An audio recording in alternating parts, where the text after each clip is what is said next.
I am going to relay a story to you that I read, and I saved the story almost immediately because I was floored. It's phenomenal. It deals with basically a conspiracy theory that was taken and it has been appropriated by a decent share of the country. No, not the majority of the country, but a large share of the country. The Russiagate of the Republican Party at this point. Um, but what's interesting, though, Donald Trump has been running around the country basically saying fraud, fraud, fraud. Now, Republicans are terrified of Donald Trump, and so when he says fraud, they shut up. Because unless they want to go along with him, they at the very least don't want to be subject to attacks by him. I don't believe Trumpism is going anywhere, even though Donald Trump will be walking out of that White House, as far as I'm concerned, unless something dramatic, radical, and unforeseen happens. Um, in telling people that there's rampant voter fraud, whereas the Democratic Party made the argument about hacking and about people being used by the Russians as useful idiots, meaning their attack wasn't necessarily on the electoral mechanism of the United States. Their attack was very specific on people being used because of social media. So the hack or whatever else, yeah, that's a spearphishing thing. They call it a hack, but basically information was sent. Nobody had to download.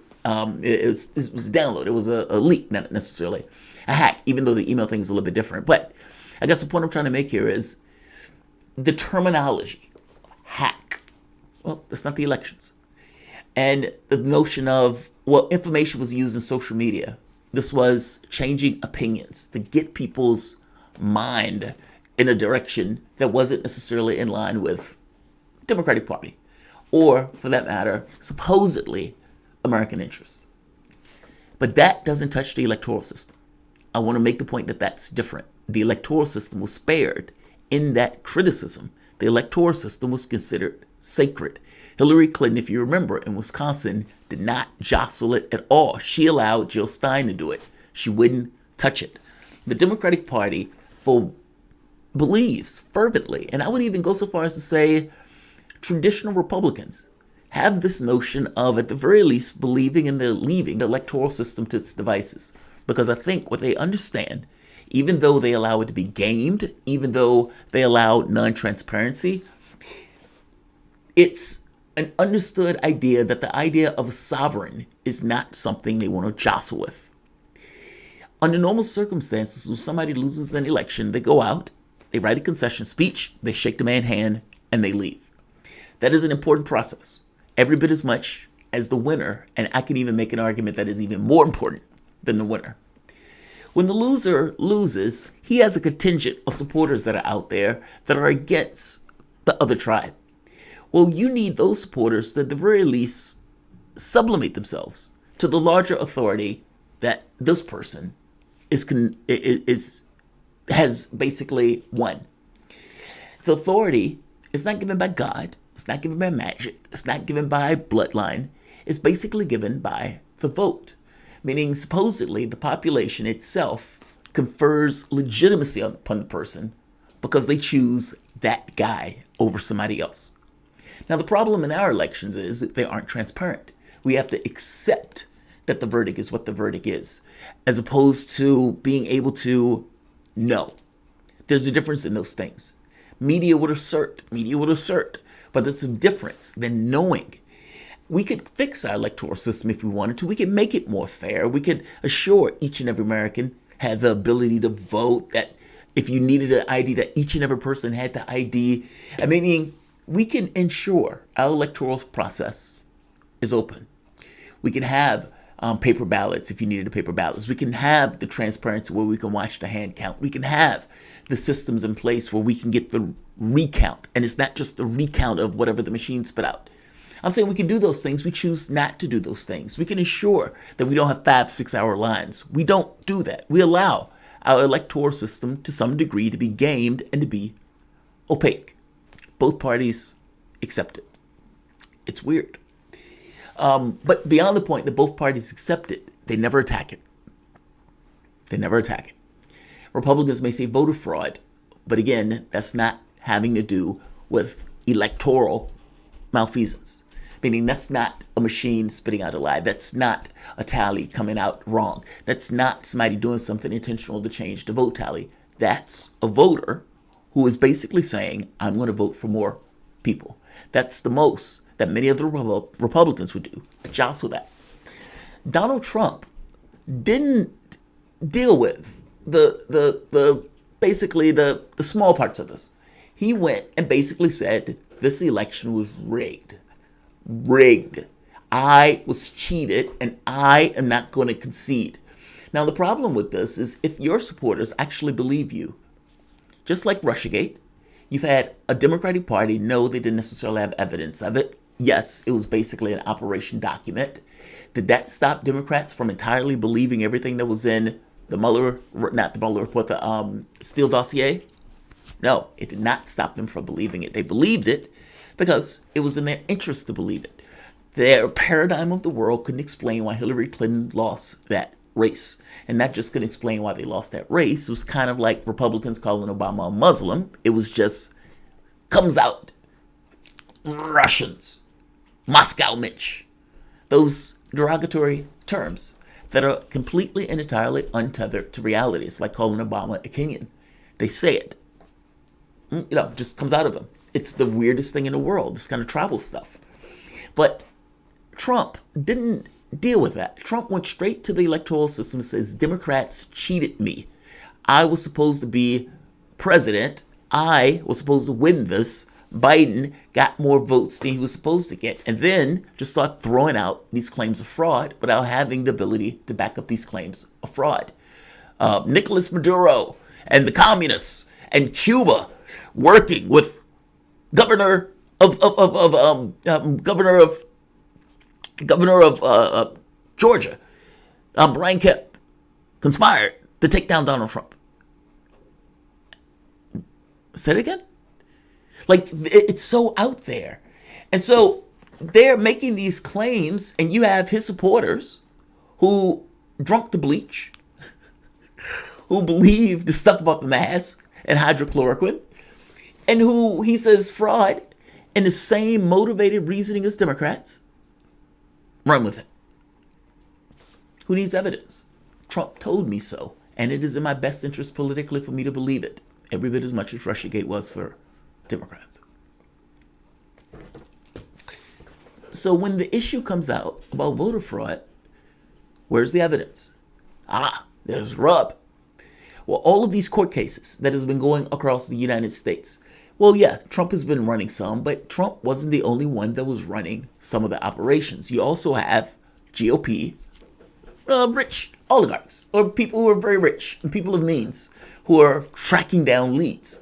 Now, one of these leads fall into the lap of a cop, ex-cop, turned gumshoe, named Mark Aguilera. This gentleman, right here. Right here.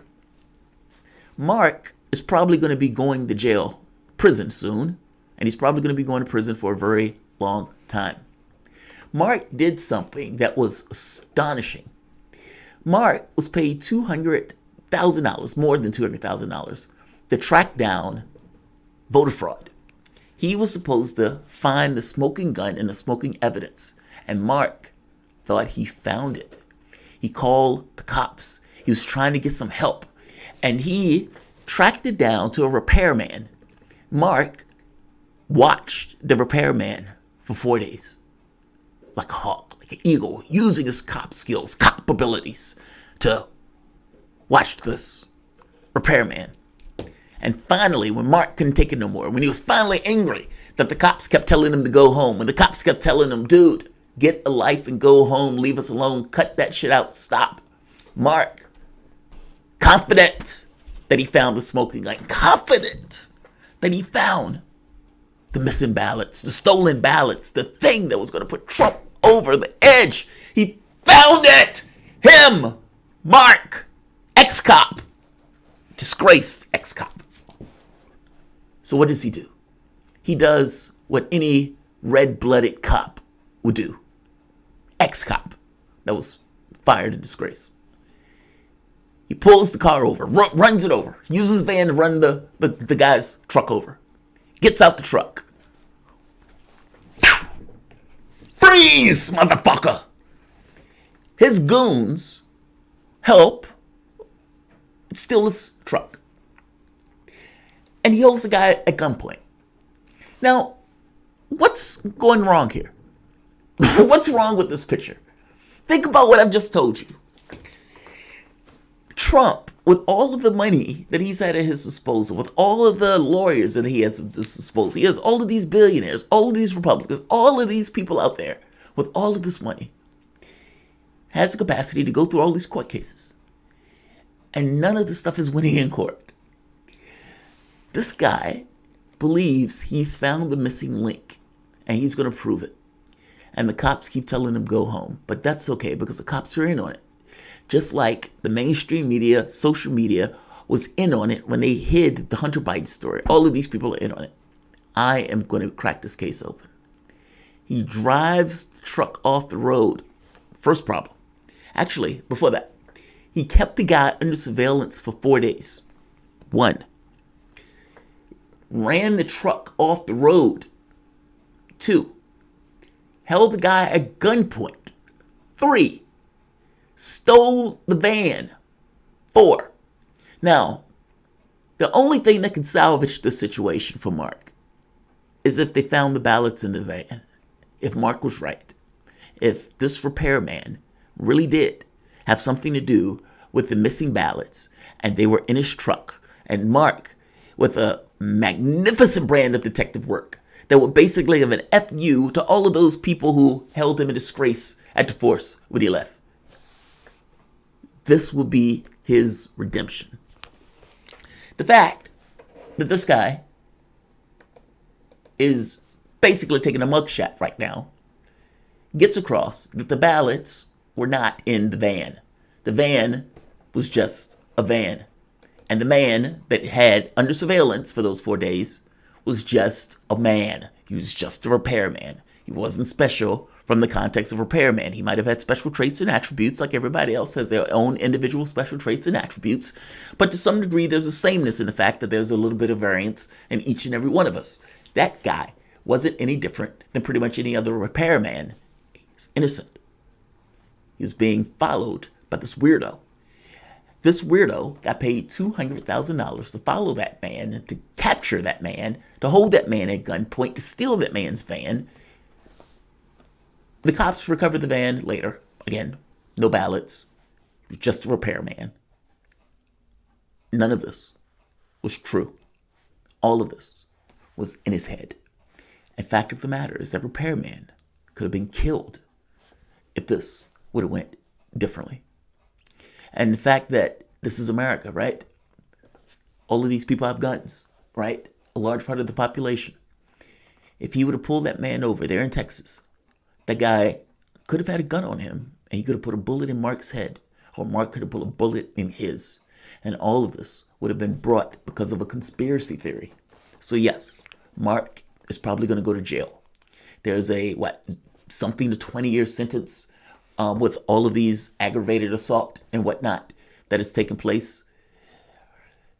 Look, part of the issue with the issue of sovereignty is that if the person can't convey his legitimacy, and that legitimacy is usually conveyed by the opposition acknowledging that that person won, because America matters more than the petty grievances of these kind of tribal politics where one side doesn't let the other side win. You understand that part and parcel to the reason why both sides do that is because both sides want a chance at leadership. Both sides want to be able to just pass it back and forth, or at the very least win it for a while, meaning they want to keep the edifice in place because they're the people who rule in that system. So the notion of toppling that system is not something that mainstream Republicans and Democrats would necessarily do. Trump is not a mainstream Republican. And this is kind of getting across somewhat the problem in the way that we've been doing our politics. I hate to tell you this, but whether it's Obama and the way the Republicans' unyielding opposition basically fuck America, our job is just to stop him, that's it, we don't care about anything else. whether it's preventing him from the Supreme Court seat, whether it's the Obama-Kenyan stuff, basically delegitimizing the president based on these kind of racial grounds. Clinton started that. When you get into Trump, where they basically say Trump didn't get in office on his own steam. He got in office because the Russians, a foreign adversary, got the president in office, and he's basically a Manchurian candidate following the dictates of Vladimir Putin. This is what they said. They spent 3 years delegitimizing the president, despite the fact that they had nothing to show for it. And in one case after the next, when the evidence was heft up to scrutiny, it was lacking. Do you think that stopped them from still screaming this nonsense? Also, to make it worse, the CrowdStrike hid the fact that they didn't have any proof that data was exculpated, in their words, let alone that it was the Russians that did it. They hid that. They buried that for multiple years during the Trump's presidency. The Democratic Party took it upon themselves to entirely delegitimize this president.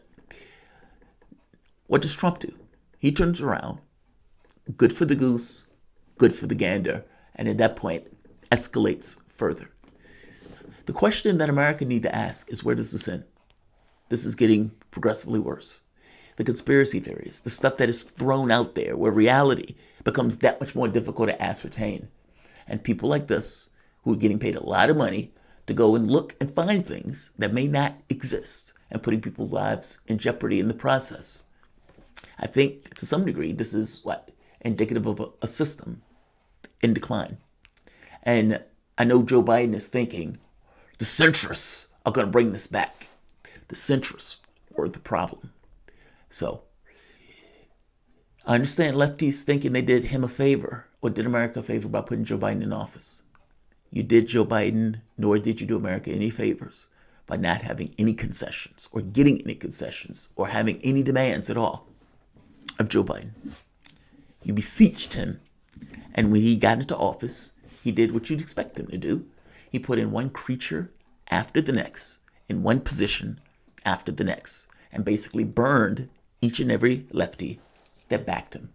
And in 4 years, those lefties, regardless of what Joe Biden does, will back him again, not learning the lesson. And in doing so, weakening him as a candidate, weakening his electoral chances.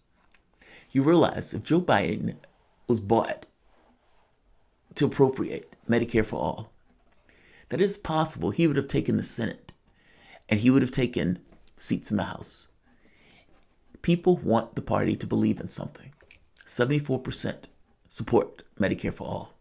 There is no Democrat that would have not voted for Biden for supporting Medicare for all. And I would even wager that since 50% of Republicans back it, he would even have gotten that support, let alone the independent vote. They make a choice. They make a conscious choice. It's a race to the bottom. Republicans are not going to ever support that stuff, so we don't even have to support it. What is the public going to do? They don't have a choice. They choose not what they want or not what they want. Which one? Pick. My point is the issue of sovereignty is an extremely important one. And we are trespassing on this notion of destroying and delegitimizing one administration after the next as they come in. Sovereignty is not I guess my point is, this is escalating and this is getting worse. And at some point, the person who gets in, the person who wins, will not be accepted by enough of a population that doesn't cause strife and conflict. We haven't seen that in America. Doesn't mean we can't. Like, share, and subscribe. What is this? Inugi? I love that. That is so cute. That's adorable.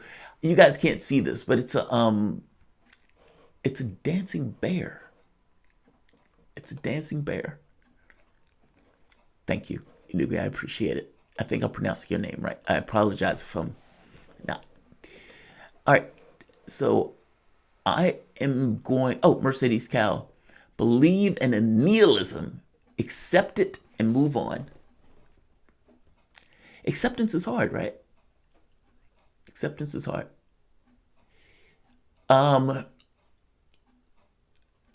I don't know if I believe in that. I mean, there are things that you have to accept because they just are. And the difficult thing is trying to figure out which things do you have to accept and which things you don't. And the things that you don't, the level of verb and energy that you put into not accepting them. There's always a potential that you could fail in the things that you don't. And there's always a potential for you to accept something that you absolutely shouldn't, but it seems solid in that particular moment.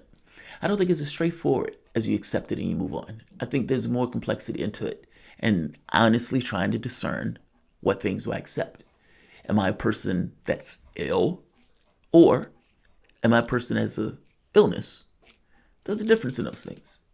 Meaning, is it something that I carry that's kind of a limitation, but it's a limitation that I mitigate? Or is it more of my life in a way that is not something that's a limitation that I mitigate? My life is something that I have to actually try to fight for. There's a difference in the way that you look at them, even though both of those things are the same person. A nurse can look at an individual and say, that person's a patient who's posing.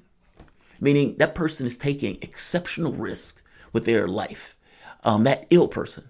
By the same token, the individual can look at themselves as, yeah, I just have an illness that I deal with. And that person could go about and live their life. In their heads, their standard, their goal, their priority, the illness is subordinate to life. And they're able to live their life and carry on with the illness as if it's something that they just mitigate. Whereas from the standpoint of other people that find that particular illness as being the entirety of a thing, their limits are harder and firmer. I know this from experience. I've met people, I've had these conversations where they would say, oh, I can't do this because of this. And I point out, that's not really true. Why do you say that's not true? I've been on Dallas for 20 something years. I've traveled the world. I've gone bungee jumping. I've gone whitewater rafting. I've taught myself how to stick myself. I've gone skydiving. I've traveled the world. I've did all this on dialysis. Don't tell me it's not doable. A lot of life is figuring out how to mitigate stuff, how to work between the lines. And in working between the lines, having enough verve and energy to basically, at times, not accept things. That doesn't always work. And, there are things that are hard limits and hard lines that you have to grapple with and deal with. But many times, those things can be mitigated. The question becomes, what are you willing to give to mitigate it? Sometimes it's pain, sometimes it's cash, sometimes it's feeling miserable. But again, the question becomes, what do you want? What are you willing to give it? And what are you willing to basically exchange in order to try to kind of make that work? Oftentimes, the limits aren't entirely real. But it's not necessarily easy to see that or easy to get to that particular point of view. And honestly, oftentimes, it takes a certain bit of courage to even try. Like, share, and I'll say subscribe. Thanks, everyone. I may see you later today. This has been a long day. I've been busting my ass all day. So I may call it a day. Not to mention it's snowing out, so thanks all. Oh, by the way, make sure you hit the subscribe button and make sure you check the button to make sure that the notification bell is checked. I do shows all the time, so